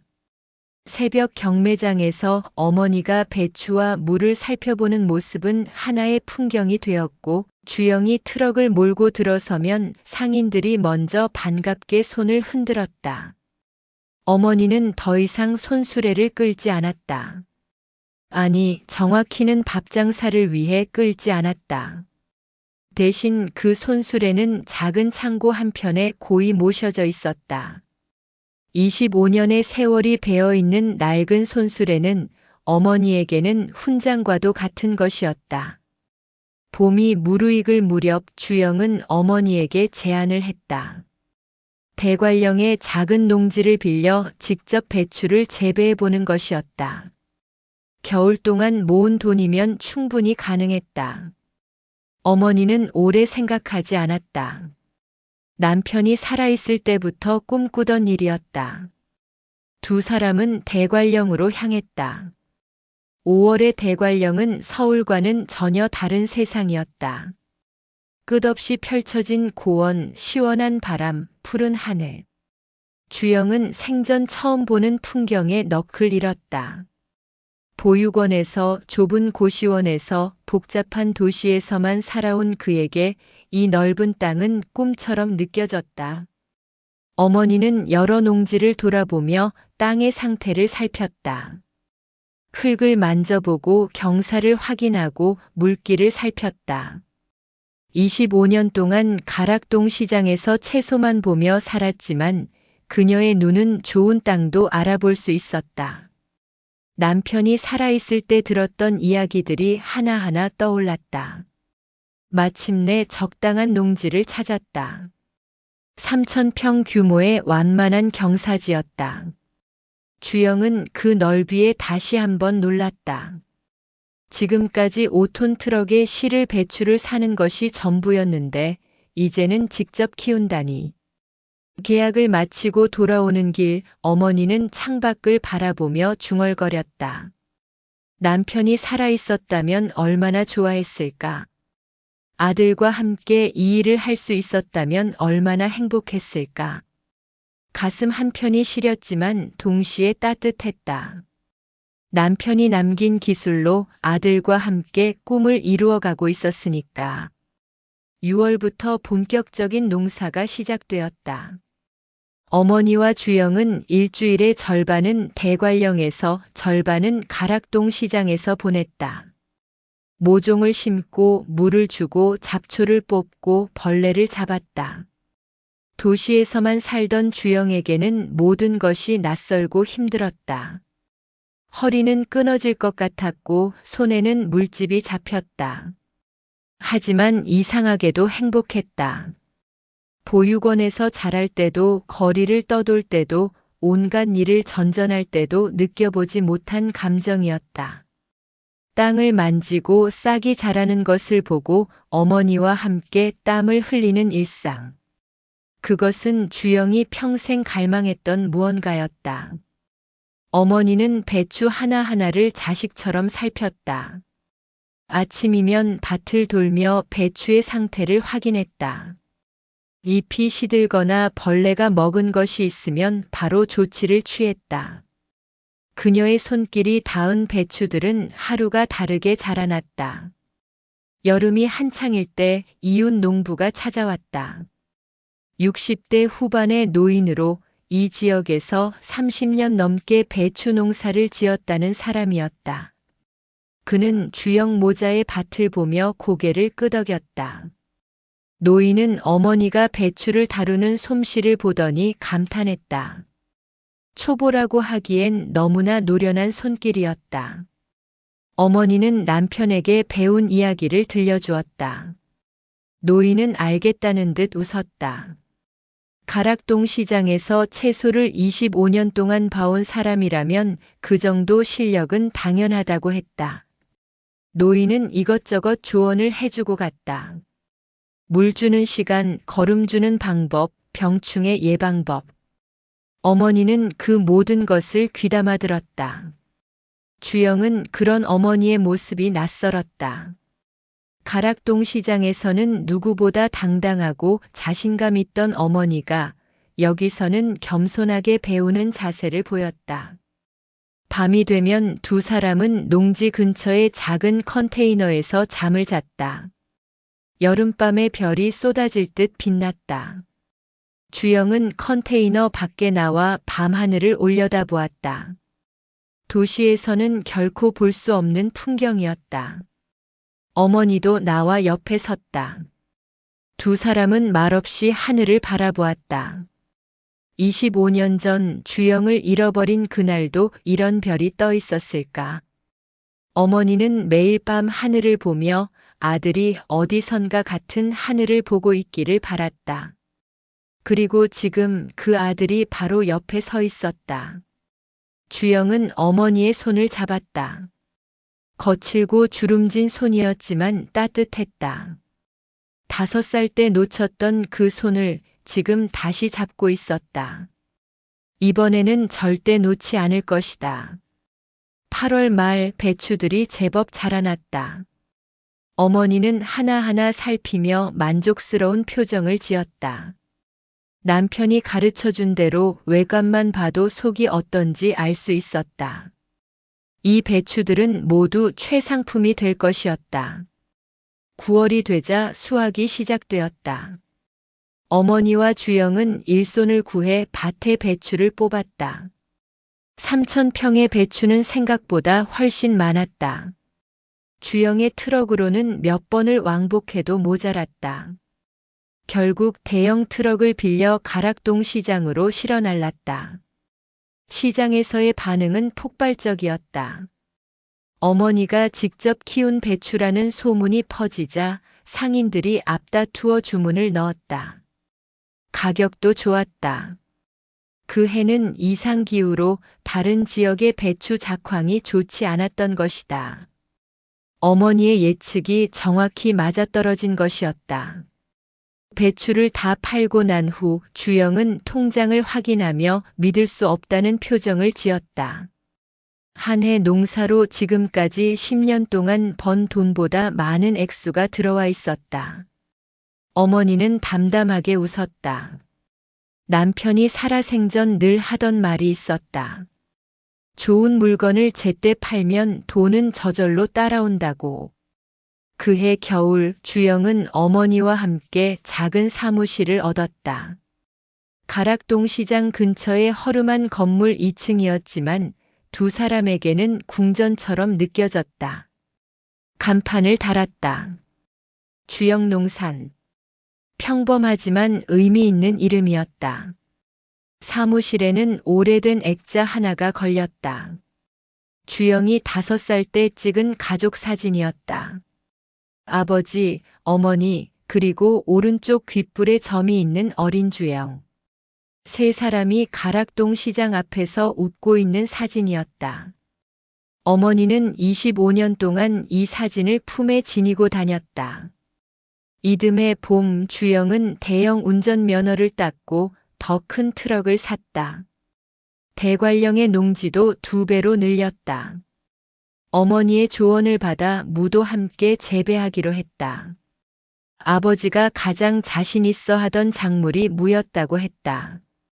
농사일이 바쁠 때면 가락동 시장의 상인들이 도와주러 왔다. 그 중년 남자를 비롯해 겨울밤 고속도로에서 손을 내밀어준 사람들이었다. 그들은 주말을 이용해 대관령으로 올라와 밭일을 거들었다. 대가를 바라지 않았다. 그저 동료를 돕는 것이었다. 저녁이면 모두 함께 모여 식사를 했다. 어머니가 손수 차린 밥상 앞에 10명이 넘는 사람들이 둘러앉았다. 웃음소리가 끊이지 않았다. 주영은 그 모습을 바라보며 생각했다. 이것이 가족이구나. 피로 맺어지지 않아도 오랜 세월 함께 살지 않아도 서로를 아끼고 돕는 사람들이 가족이구나. 3년이 흘렀다. 주영은 이제 33이 되었다. 주영 농사는 가락동 시장에서 중견업체로 성장했다. 트럭이 3대로 늘었고 대관령의 농지는 10,000평이 넘었다. 직원도 5명을 고용했다. 어머니는 예순을 바라보는 나이가 되었지만 여전히 매일 시장에 나왔다. 다만 이제는 새벽 경매에 참여하는 대신 젊은 직원들을 가르치는 일을 했다. 배추와 물을 보는 법, 좋은 농산물을 고르는 법, 농부들과 신뢰를 쌓는 법. 그녀가 평생 배운 모든 것을 다음 세대에게 물려주고 있었다. 어느 날 어머니는 주영에게 옛날 손수레를 꺼내 보여주었다. 녹이 슬고 낡았지만 여전히 든든해 보이는 손수레였다. 어머니는 그 손수레를 닦으며 말했다. 이것을 박물관에 기증하고 싶다고. 가락동 시장의 역사를 보여주는 전시관이 생긴다는데 거기에 이 손수레를 전시하면 좋겠다고. 주영은 그게 좋겠다고 말했다. 이 손수레는 단순한 도구가 아니었다. 한 어머니의 25년 인내와 사랑이 담긴 증거였다. 포기하지 않는 희망의 상징이었다. 그해 가을 가락동 시장의 작은 전시관이 문을 열었다. 시장의 역사를 보여주는 공간이었다. 그 중심에 어머니의 손수레가 놓였다. 옆에는 설명 패널이 있었다. 25년 동안 아들을 찾으며 손수레를 끌었던 한 여인의 이야기가 적혀 있었다. 개관식 날 많은 사람들이 찾아왔다. 상인들, 농부들, 시장을 오가던 사람들. 그들은 손수레 앞에 서서 한참을 바라보았다. 누군가는 눈물을 닦았다. 누군가는 고개를 끄덕였다. 모두가 각자의 이야기를 그 손수레에 투영했다. 주영은 어머니의 손을 잡고 전시관을 나섰다. 가락동 시장의 거리는 여전히 분주했다. 사람들이 오가고 트럭이 지나가고 채소 냄새가 진동했다. 30년 전에도 25년 전에도 그리고 지금도 변하지 않는 풍경이었다. 두 사람은 시장을 천천히 걸었다. 상인들이 반갑게 인사를 건넸다. 어머니는 하나하나 답하며 미소 지었다. 주영도 따라 웃었다. 이곳이 자신이 태어난 곳이고 잃어버렸던 곳이고 다시 찾은 곳이었다. 저녁이 되어 두 사람은 작은 식당에 들어갔다. 시장에서 30년 넘게 장사한 곳으로 어머니가 자주 들르던 곳이었다. 주인 할머니가 반갑게 맞았다. 어머니는 김치찌개를 주문했다. 주영은 된장찌개를 시켰다. 밥을 먹으며 어머니가 물었다. 행복하냐고. 주영은 고개를 끄덕였다. 행복하다고. 진심으로 행복하다고. 대기업 회장인 할아버지가 나타나지도 않았고 갑자기 재벌이 된 것도 아니지만 이렇게 어머니와 함께 밥을 먹고 함께 일하고 함께 웃을 수 있다는 것이 행복하다고. 어머니도 웃었다. 주름진 얼굴에 깊은 미소가 번졌다. 25년을 기다린 보람이 있었다. 아들을 다시 만났고 함께 꿈을 이루어가고 있었다. 남편이 하늘에서 지켜보며 흐뭇해할 것 같았다. 밤이 되어 두 사람은 각자의 집으로 돌아갔다. 주영은 이제 시장 근처에 작은 원룸을 얻어 살고 있었다. 고시원을 벗어난 지 3년이 되었다. 방은 작지만 깨끗했고 창문으로 가락동 시장이 내려다 보였다. 주영은 창가에 서서 시장의 불빛을 바라보았다. 밤에도 시장은 살아 움직였다. 새벽 경매를 준비하는 사람들, 물건을 실어 나르는 트럭들, 밤늦게까지 일하는 상인들. 이 모든 것이 주영의 삶이 되었다. 오른쪽 귓불에 검은 점을 만져보았다. 25년 동안 어머니가 찾아 헤맨 그 점. 한때는 저주처럼 느껴졌던 이 점이 이제는 축복처럼 느껴졌다. 이 점이 있었기에 어머니를 다시 만날 수 있었으니까. 다음 날 새벽 주영은 일찍 일어나 시장으로 향했다. 어머니도 이미 나와 있었다. 두 사람은 마주보며 웃었다. 말없이 각자의 일을 시작했다. 경매장에서 배추를 살피고 농부들과 통화하고 직원들에게 지시를 내렸다. 해가 떠오르며 가락동 시장이 환하게 밝아졌다. 새로운 하루가 시작되었다. 평범하지만 소중한 하루. 어머니와 아들이 함께 만들어가는 하루.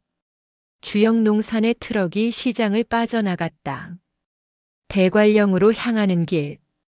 트럭 뒷면에는 회사 이름과 함께 작은 문구가 적혀 있었다. 가락동에서 시작된 기적.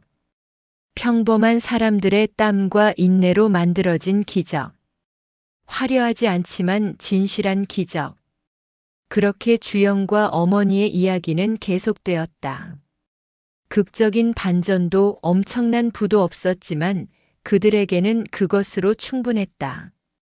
함께할 수 있다는 것, 꿈을 향해 나아갈 수 있다는 것, 그리고 서로를 사랑한다는 것. 그것이 그들에게는 가장 큰 행복이었다. 가락동 시장의 봄, 여름, 가을, 겨울은 계속 돌아왔다. 그 속에서 주영과 어머니는 묵묵히 자신의 길을 걸었다. 때로는 힘들고 때로는 지쳤지만 결코 멈추지 않았다. 25년을 기다린 그 인내가 이제는 미래를 향한 힘이 되었으니까. 그리고 그들의 이야기는 가락동 시장을 찾는 모든 사람들에게 작은 희망이 되었다. 포기하지 않으면 기적은 온다고. 그 기적이 화려하지 않아도 평범해도 그것은 여전히 기적이라고. 끝까지 들어주셔서 감사합니다.